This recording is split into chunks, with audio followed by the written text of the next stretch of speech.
In this video, we're going to talk about my favorite part of writing books, which is creating characters.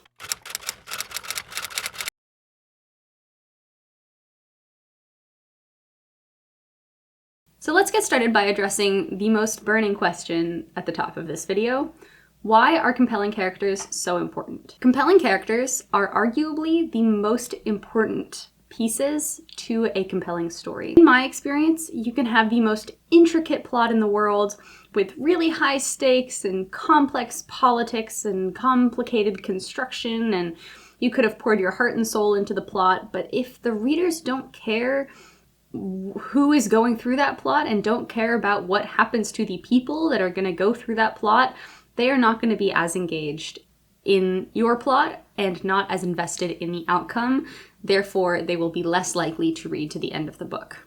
The connection that your readers have to your characters is the vehicle for delivering the emotional impact that you want to through your story. Creating characters has always been my favorite part of writing my books. It has been so long since I started writing my series that I don't remember how I came up with my original 4 characters, because I have a main group of 4 characters that go through my paranormal thriller series. I started writing that and creating that like 6 years ago, so I don't remember how I first came up with them.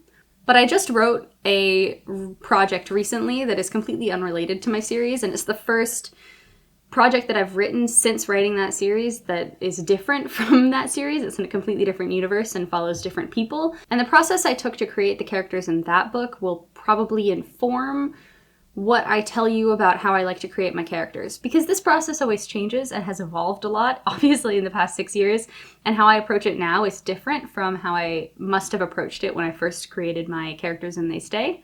But in that recent project, I created my characters around my story. I came up with an idea for a story that I really liked, and I figured out what it was that the story was going to do, and then I worked backwards from that and tried to design characters that could most effectively tell that story and carry that story in a way that was really compelling. In this project I just wrote, I came up with the idea for the bare bones part of the story, which was I wanted it to be about a girl who is a ghost who has to solve her own murder. She dies and goes to some sort of purgatory intake where she's told that she was kind of a crappy person and she has some unfinished business that she needs to resolve on Earth before she can cross over. And so she gets sent back down to Earth with a timer that tells her that she has only a certain amount of time left before she's going to, her time as a ghost will come to an end. So she has to resolve her unfinished business before the timer goes out. And then she has to figure out what her unfinished business is and try to resolve it before the time goes out. She ends up meeting a boy ghost who also has a timer, and his time and her time run out at the exact same time, down to the second. So they figure that their fates are somehow linked, and they have to figure out what it is they have to do. So she thinks that her unfinished business is to solve her own murder, and so that's what they end up trying to do, and that's what launches this entire crazy adventure where these 2 ghost kids have to try to figure out how to stop this serial killer. Now, in order for this book to work, and I needed a character who would logistically end up in some sort of purgatory place.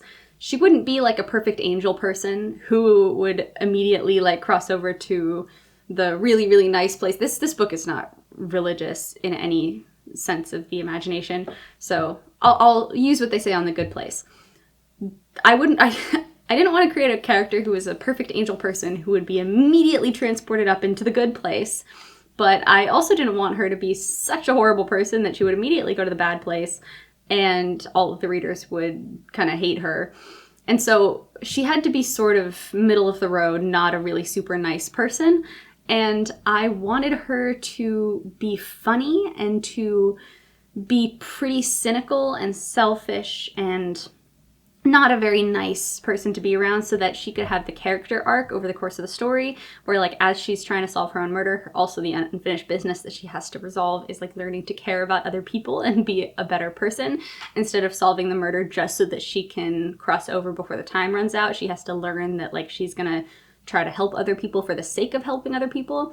So by the end, she turns into a very selfless, thoughtful, genuinely kind person, but she has to start on the more selfish end of the spectrum in order to get there. So that was the general sketch I had for her character, just because that's the story that I wanted to tell and the mechanics of that story. It's the kind of character that that story needed, because I couldn't have someone so angelic that they'd end up in the good place and so bad that they'd end up in the bad place. I had to have some sort of reason to end up as a ghost. And once I had her character in mind, I wanted to make sure that the boy character had some, like, balanced her out in some way, and that the two of them would have chemistry with each, because they're the main two characters in the book, and they spend most of the book only being able to talk to each other and try to interact and change things in the world, but observing a lot of stuff and then talking to each other. So they needed to have some really, like, great chemistry in their banter.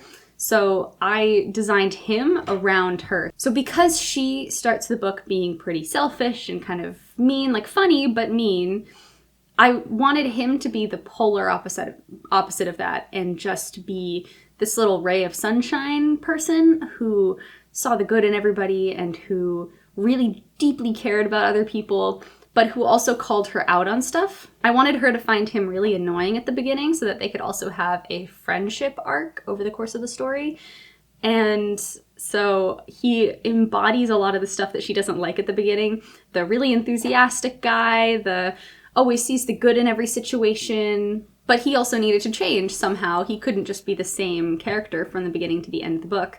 So then I had to figure out what I wanted that character arc to look like. And so because he has to be different by the end to the beginning, I tried to think of some sort of characterization that was negative in some way at the beginning of the book that could evolve over the course of the story. So I came up with the fact that he is pretty timid and he's pretty cowardly at the beginning of the book. He's not really a doer.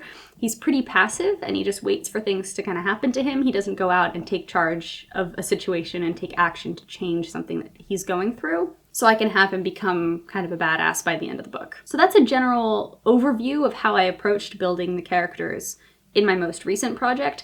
Once I had those broad strokes characterizations, then I could get down into the details of why they are the way that they are, what their backstories are, and delve into the specifics of their characters. But that is how I started. I always start very big picture, almost like an upside down tri or a V, and then narrow over time. You don't need to figure out all of the details about a character before you start to write. Once I had those bare bones descriptions of those characters, I started writing the very first zero draft of that book, and as I was writing, I got to know them more. Once I heard their voices just jumped out at me when I started writing it, and then pieces of their character came up in dialogue, and I started fleshing out their characters slowly. That's why I don't like character questionnaires, and I don't recommend using character questionnaires on this channel, because they have never worked for me. I end up looking at a character questionnaire before I start writing and just making up random stuff to fill it in, but it doesn't feel organic when I do it that way. It feels contrived, like I'm just trying too hard to come up with a random placeholder something to put in that questionnaire, and I don't know if it's really true or not yet because I haven't gotten to know that character yet.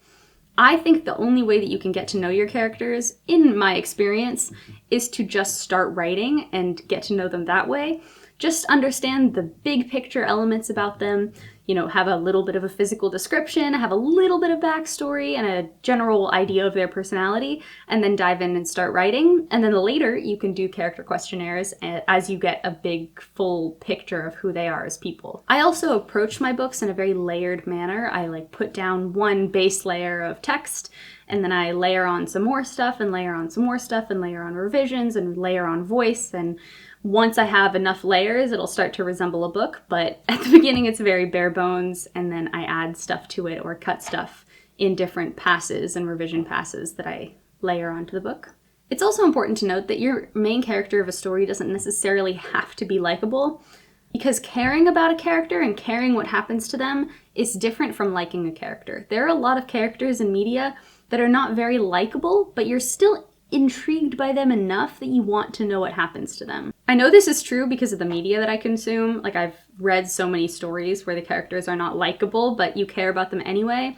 I don't exactly know how to accomplish it because I am still working on trying to figure that out now in my project, and I haven't sent it off to beta readers yet, so I'll have a better sense of whether I achieved this or not.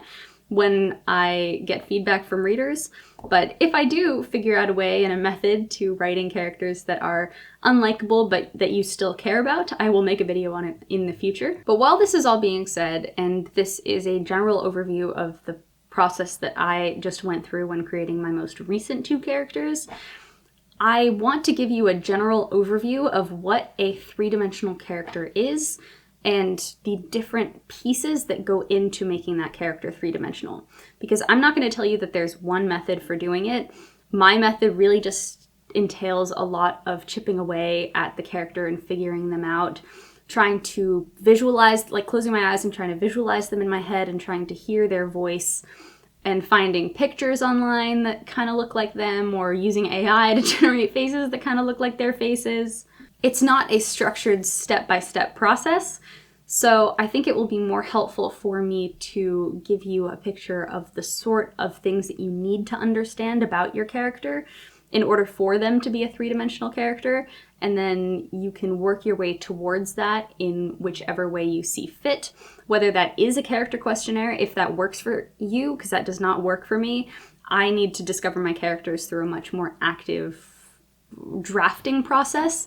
I need to actually be writing the book and rewriting the book to get to know who they are and who they have to be. And my experience differs a lot with every character. I have characters that jump off the page at me, like these 2 in my most recent project just leapt off the page at me for some reason, and I've had other characters that did not do that when I first wrote them, so I really had to be persistent in trying to uncover them and figure out who they should be in order for my story to work. So what is a 3-dimensional character? A 3-dimensional character is a well-developed, realistic, and complex character who exhibits a range of emotions, motivations, and personal growth throughout your story. A 3-dimensional character is not to be confused with a flat character, which is a character that is 1-dimensional and is only there to serve a purpose in your story without being a fully fleshed out human being. They might embody a single trait or characteristic that you need them to be in your story, like they're only jealous or they're only angry or they're only in love, but they don't have anything else going on. Whereas 3-dimensional characters have nuanced personalities and motivations and in-depth backstories and come off the page seeming like real people compared to caricatures of different traits and tropes that can fill out the supporting cast of your story.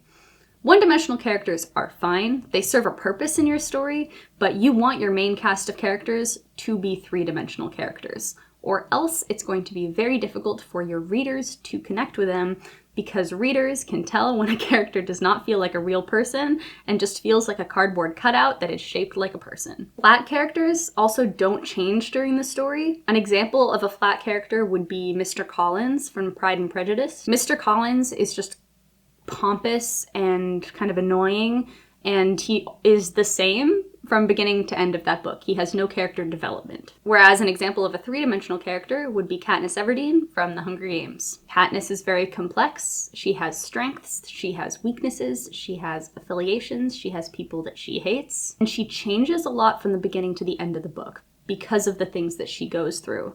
She is not a perfect character, she has some serious flaws, but she always tries to do what's right by her family, and that makes her a very sympathetic character in the reader's eyes. There's a lot more going on with her. She's a lot more complicated than a character like Mr. Collins. So one thing that 3-dimensional characters have that flat characters do not have is they have fleshed out backstories. Your character backstory is like the foundation that your character sits on. It's the explanation for how they ended up the way that they ended up. It adds depth, and it adds realism, and it stops the character feeling like they are just plopped right into the world of your story and have never existed before. Because our life experiences shape who we are as people, and it's the same for your characters. Some writers like to come up with detailed backstories for their characters right off the bat. I typically don't do this. I figure out the general backstory that they had or need to have in order to realistically be the people that they are on the page at the beginning of the book, and then I figure out the details of it as I'm writing the story more. Like, let's say I find that a character really hates prom in my story, like just absolutely cannot stand the school dance, thinks it's a stupid societal ritual, and doesn't like that they force the girls to dress up and pretty dresses and just thinks it's all for losers and below her and just really hates it, people usually don't have that strong of a feeling towards something unless they've had something happen to them that helps shape that opinion. It doesn't necessarily have to be a traumatic experience at the prom, but it could be. It could be a friendship with someone who really loved the prom and that friendship turns sour. Maybe she just hates it for no reason, but everyone really has a reason for hating something, at least in most cases.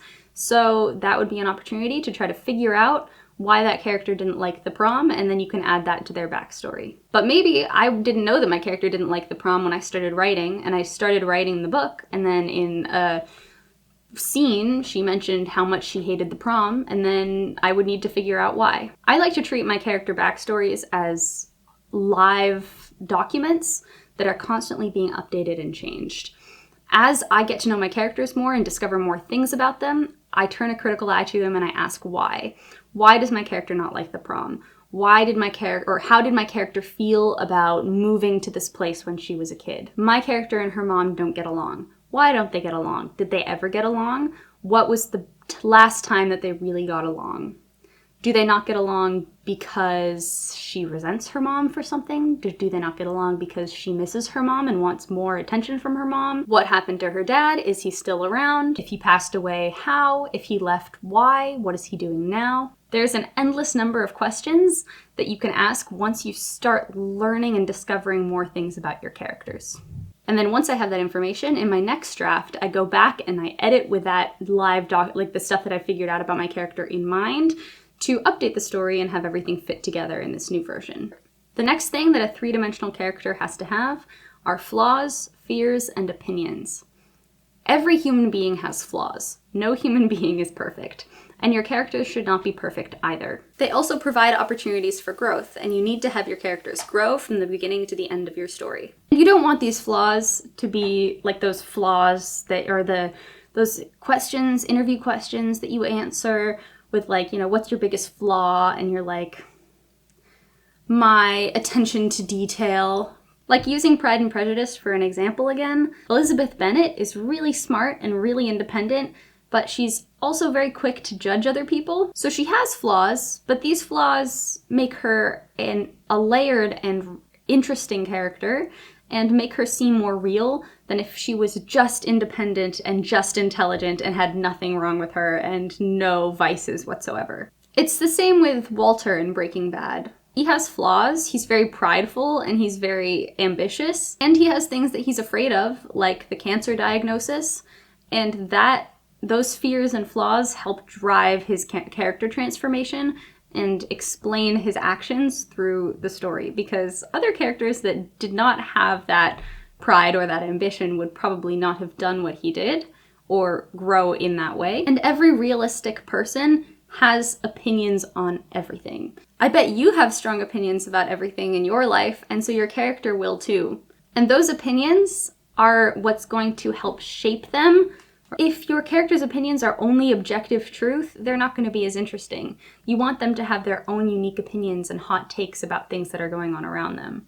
And that is going to come out a lot when you're drafting. You'll start to figure out who they are based on what they think about the world around them. It's really hard to figure all of that out before you start to see them in the world. And their fears and flaws have to fit with the story that you're telling. Like in Breaking Bad, if you had come up with the general plot of Breaking Bad, of the high school chemistry teacher who learns that he has terminal cancer and turns to a life of crime to support his family, you would need to come up with a character who would turn to a life of crime in that situation, who would start as a teacher and then turn to the life of crime given the circumstances. So you had to give him the pride, you had to give him the ambition, and you also had to make him afraid of the cancer and afraid enough to propel him to take this action. But he had to have a certain personality type in order to tell the story. You couldn't put Elizabeth Bennet in Walter White's place and expect the same plot. So a lot of these flaws and fears will come out as a result of your story, and you figuring out who your main character has to be in this big picture sense before starting to write. The next thing a three-dimensional character needs is a strong voice. A character's voice is how they verbally express themselves, both in narration and in dialogue. The word voice encompasses everything from the character's word choice to their tone, style of speaking, personality, background, and current state of being. A consistent and clear voice can make the character jump off the page at the reader and make the reader feel like they really know them. An inconsistent or weak voice that blends into the prose and doesn't jump off the page doesn't help flesh the character out as a unique individual. Figuring out and nailing a character's voice is really difficult.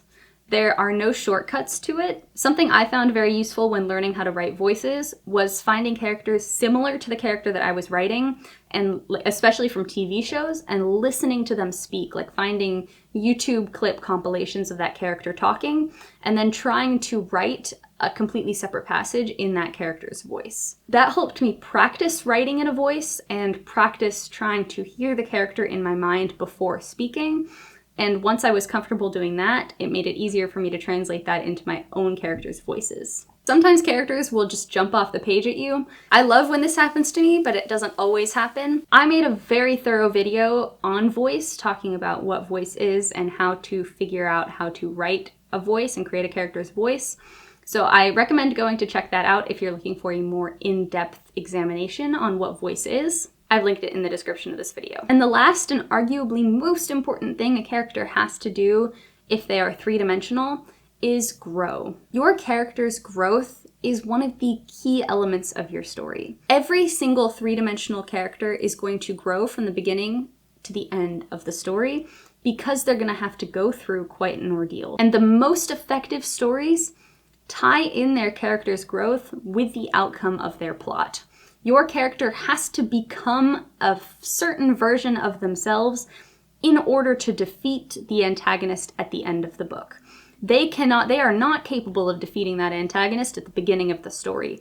They have to grow, and you as the author have to come up with events that stimulate this growth in them in order to grow them into the version of themselves they have to be in order to defeat your antagonist at the end. This makes them way more realistic as characters, it makes the readers more engaged with their journey, and it makes the readers connect to them easier. Your characters will grow if you put them through struggles. One thing I found that helps shape the struggles and challenges that I put my characters through and helps frame how I decide what they have to go through in order to change over the course of the story is thinking about my book's theme and how the theme changes from the beginning to the end of the book. Tying your character's growth into the major thematic element can help inform which scenes you need to write in order to change them into this more sophisticated, advanced version of themselves. Oftentimes it happens naturally, but I like to outline all of my books using a plot grid, which is a